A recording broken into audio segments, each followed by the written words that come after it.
एक बार एक हंस और हंसिनी हरिद्वार की सुरमय वातावरण से भटकते हुए उजड़े वीरान और रेगिस्तान के इलाके में आ गए।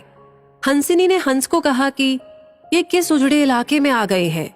यहाँ ना तो जल है, न जंगल, न ही ठंडी हवाएं हैं। यहाँ तो हमारा जीना मुश्किल हो जाएगा। भटकते भटकते शाम हो गई तो हंस ने हंसिनी से कहा कि किसी तरह आज की रात बिता लो, सुबह हम लोग हरिद्वार लौट चलेंगे। रात हुई तो जिस पेड़ के नीचे हंस और हंसिनी रुके थे उस पर एक उल्लू बैठा था। वो जोर से चिल्लाने लगा।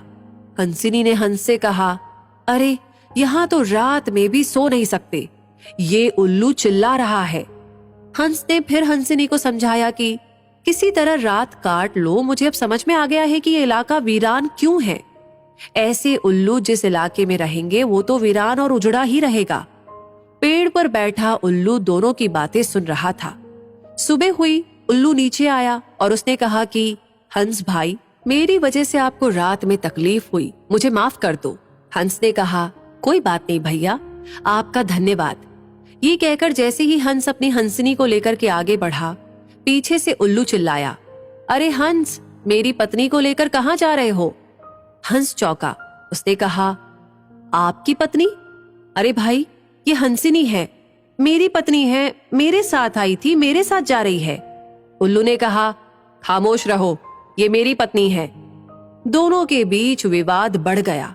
पूरे इलाके के लोग एकत्र हो गए। कई गांवों की जनता बैठी, पंचायत बुलाई गई, पंच लोग भी आ गए। बोले, भाई किस बात का विवाद है? लोगों ने बताया कि उल्लू कह रहा है कि हंसिनी उसकी पत्नी है और हंस कह रहा है कि हंसिनी उसकी पत्नी है। लंबी बैठक और पंचायत के बाद पंच लोग किनारे हो गए और कहा कि भाई बात तो यही सही है कि हंसिनी हंस की ही पत्नी है, लेकिन ये हंस और हंसिनी तो अभी थोड़ी देर में इस गांव से चले जाएंगे। हमारे बीच में तो उल्लू को ही रहना है, इसलिए फैसला उल्लू के ही हक में सुनाना चाहिए।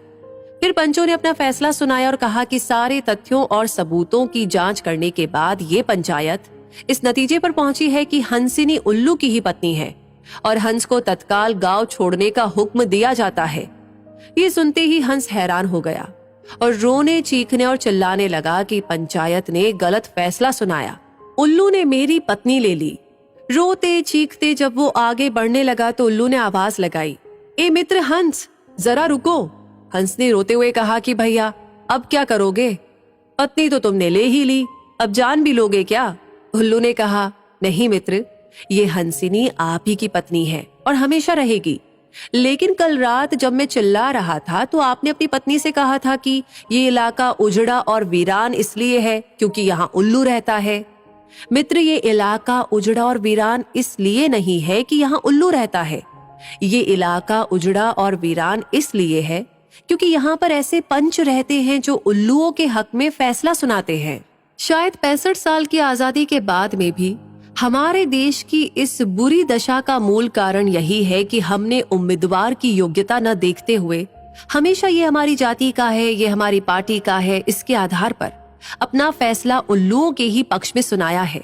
देश की बदहाली और बुरी हालत के लिए कहीं ना कहीं हम भी जिम्मेदार हैं।